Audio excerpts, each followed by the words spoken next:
салому алайкум дӯстои азиз, хушхабара ба ҳаматон мерасонам. Курси рубл якбора боло рафт.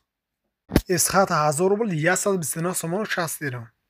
аз Сбербанк ва картаи Орионбонк сум равонкунӣ 129 сомону 60 дирҳам мегзарад. Алиф банк 1000 рубл 129 сомону 60 дирҳам. аз Сбербанк ба картаи Душанбеситӣ сум равонкунӣ 129 сомону 60 дирҳам мегзарад.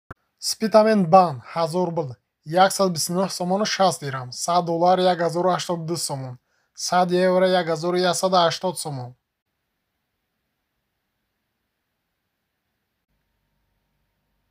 Коммерсбанк 1000 рубл 124 сомону 90 дирҳам. аз Сбербанк ба картаи Амонатбанк сум равонкунӣ 129 сомону 60 дирҳам мегзарад. бародарои азиз, раҳмати калон барои дастгиритон. мо ҳам ҳаракат мекунем ки беҳтарин видеоро пешкаш. Барои ҳамин бародаро моро дастгирӣ кардан, ҳатман дар канал обуна шавед, лайк монед ва фикротона ҳам нависед. фикрҳои шумо ва боиси пешрафти кори мо мешавад. мо ҳам ҳаракат карда боз ҳам беҳтарин видеоро пешкаш шумо мегардонем.